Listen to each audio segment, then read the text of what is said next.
Howdy, howdy, lads, MBs, and lasses. If you live in the Harris Branch neighborhood in Austin, Texas, my name's Anthony, and I'm your neighbor. As usual, this is just another monthly update on the Harris Branch Residential HOA meeting. I wanted to apologize in regards to the tardiness of this upload.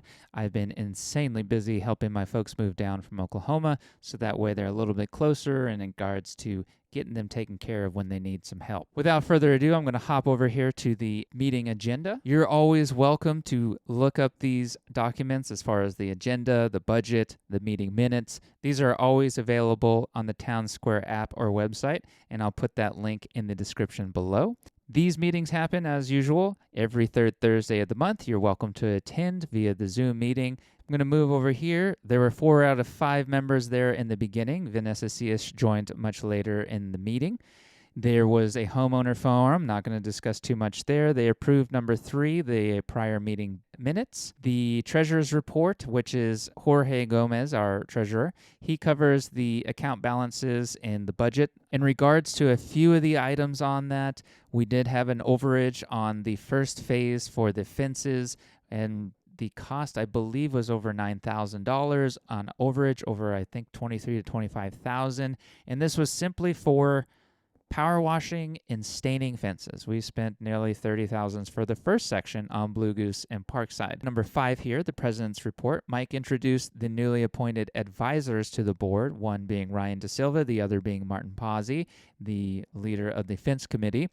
These are positions I have talked about in a previous video. They were created by Mike and a few members on the board after I had tried to push to increase our membership as far as board members goes back up to 7, which we had for a couple, if not 4 years, maybe even longer before I was on it.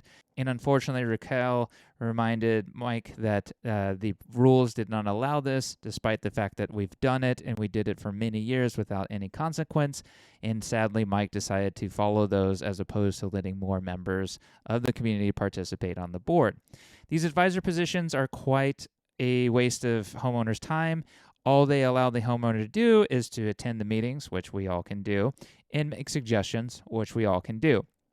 Those advisors are not allowed to join the executive meetings, and they're not allowed to vote on anything. Mike went on to also discuss the 24-inch wastewater pipe that's being installed there along Harris Branch Parkway. You've probably seen the heavy equipment out there. Some neighbors were worried about what was going on. They have been updated, but that was also discussed in my previous month's meeting video coverage, so feel free to go back and watch that. I'm going to skip over the neighborhood reps, not much to say there as far as just some concerns or questions about fiber or cabling that's been pulled in the Thistle Hill neighborhood.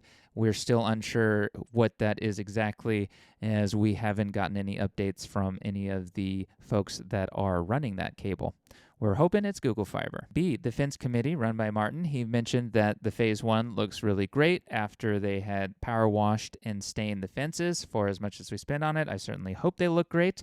The next phases will be underway. The board has committed our funds to those. Martin did mention landscaping, something I've been doing for the last 4 years and trying to champion on the board, but sadly, Mike has been actively making decisions without the board when it comes to landscaping, and we had a lot of losses during the Winter Storm Uri, and Mike took it upon himself to make the decision that many of these landscaped beds would be removed and there would just be simply turf grass installed. Unfortunately, he had made a decision and wouldn't go back on that, so we've lost a lot of the landscaping that we once had around here. Going to do a quick video on some of the landscaping that has been removed and many of the trees that we had removed that the board did not replant. All you have to do is hit that subscribe button, and then you will get an update once I post that video. See here, the Architectural Change Committee, that is the ACC. Raquel is the update provider for that now, no longer David Alley, the VP. There's 9 open requests, and they're being handled. The 4 candidates, they have a target date for those to start on June 14th.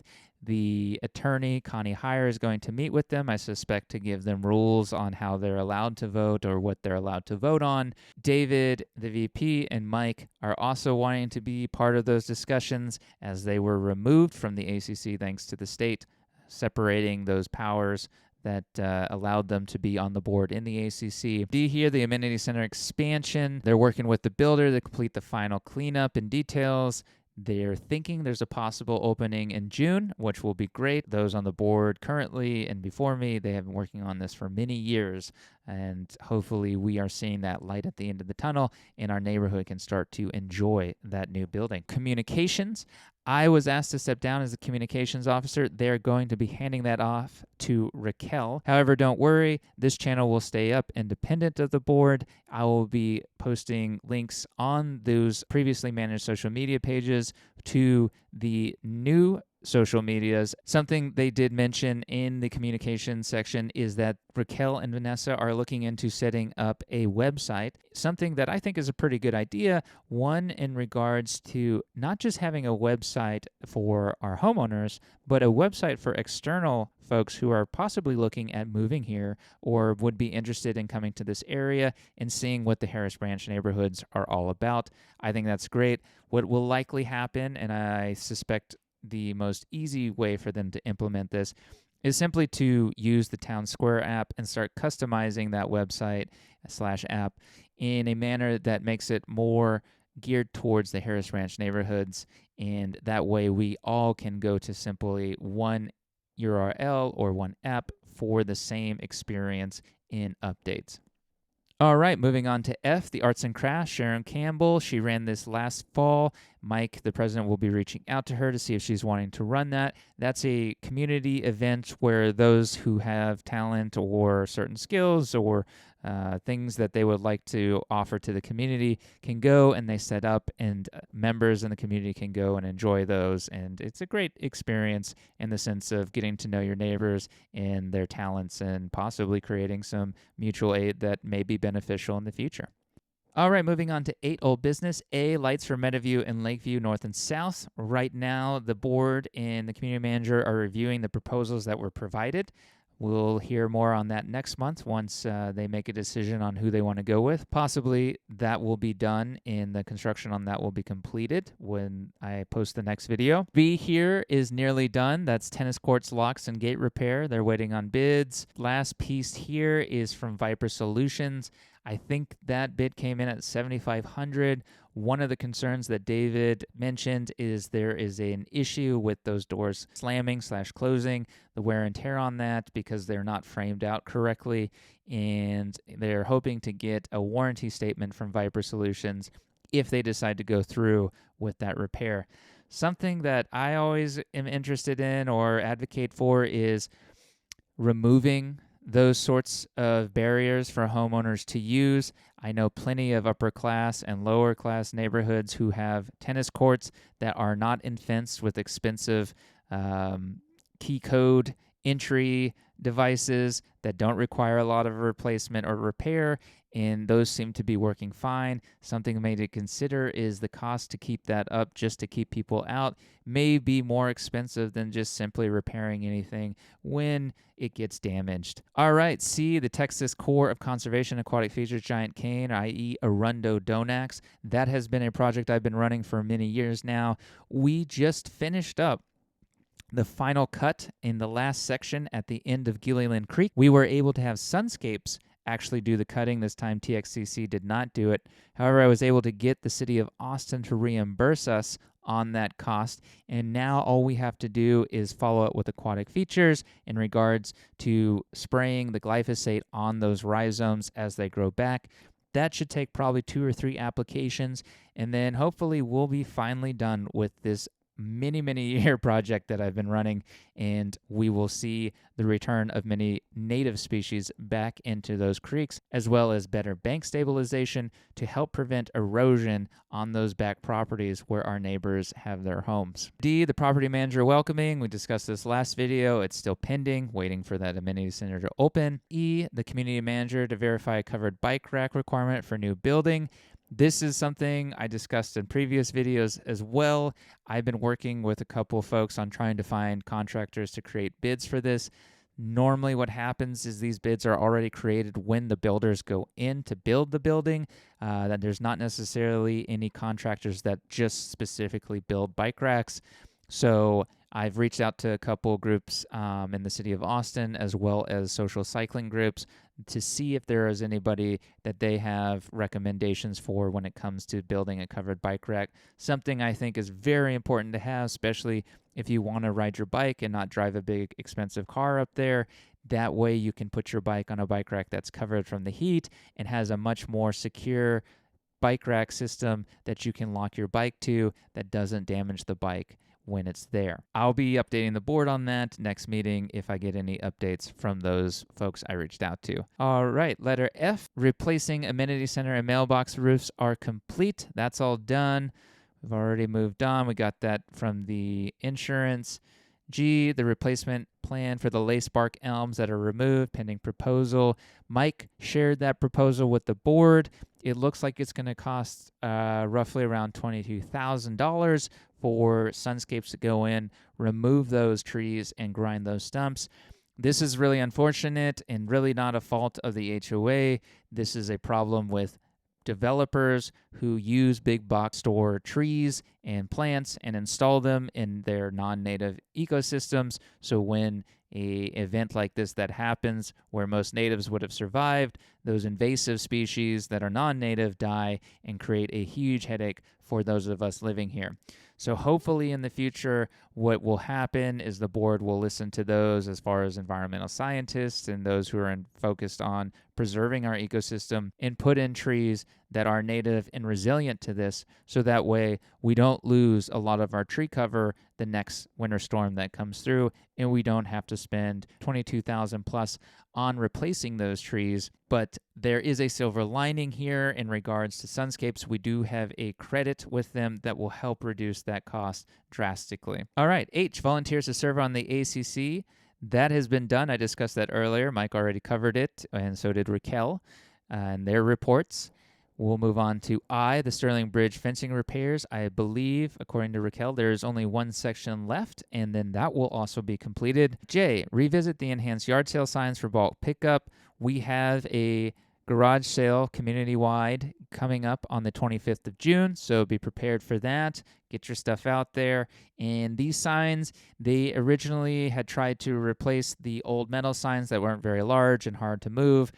Unfortunately, the signs that showed up were lackluster. I discussed this in the last video.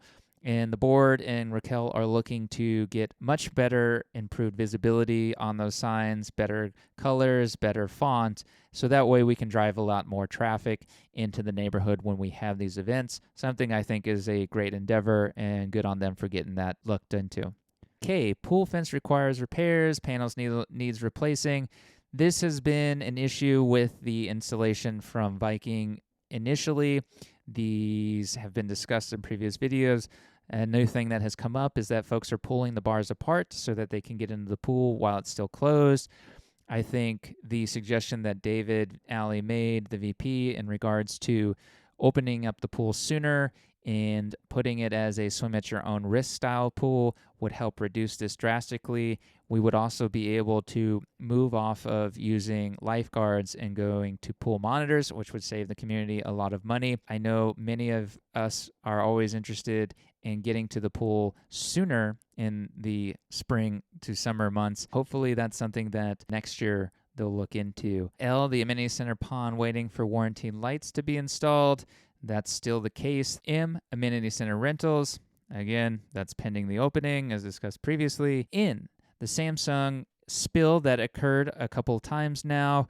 That project is underway. I've covered that in the previous video as well. I'm not entirely convinced when it comes to what they're doing as far as trusting a corporation to do the right thing. That being said, they're going to have two signs from Samsung, one posted at the amenity center and one posted at the trails. Gary believes they've done a lot of work on those tributaries. There is a walkthrough that him and Raquel are going to be attending, and they will be updating the board on what they experienced and saw. So I'm looking forward to hear that on next month's meeting. Letter O, we got the movie nights at the pool. They have those scheduled out for June 25th, July 23rd, and August 27th. They are looking into and approved at this meeting purchasing a new projector with higher lumens so that way the brightness allows for them to play the videos with better visibility for those attending these events. This happens at the pool. Normally these start at dusk because you need the lighting to go down for the projector to work. They have been looking into possibly running permanent wiring out to that so that way we can stream videos off of it as opposed to using / renting DVDs. And then that way there could be remote control to that so that way board members don't have to go out there and set it up, because that's been an issue in the past where we haven't had anyone available to go out and set it up for the community when we wanted to show movies. I think it's a great idea. As far as cost goes, it'll be interesting to see what they can come up with. Hopefully there's a wireless option as opposed to trenching cable. But either way, those details will come forward in the following months. 9, new business community meeting. It'll be on the 16th of this month.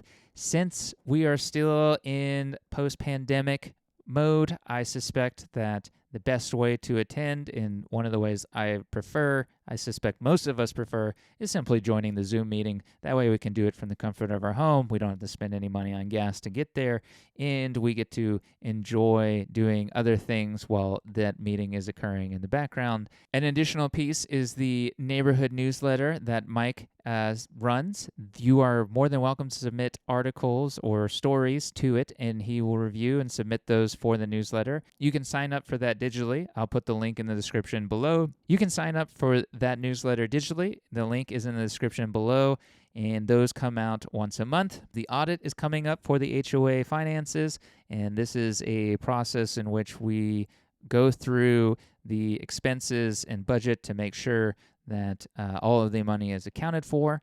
That will start next year, I believe. The final piece is we have elections coming up. I believe there are 2 seats that are going to be open. Gary Belcher's position and Jorge Gomez will both be up for re-election. Elections happen for each position every 2 years. I'll put together a separate video on the elections and that process and the things I've learned after participating in it, and that'll be up probably sometime next month.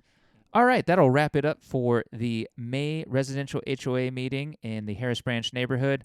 Hopefully, as always, this has been helpful to keep you up to date on what's going on at these meetings. If you have any questions or concerns or things you would like me to cover, simply comment them below, and I'll do my best to put together a video or respond to that comment with that information. And with all that being said, y'all be safe out there and take care. We'll see you next time.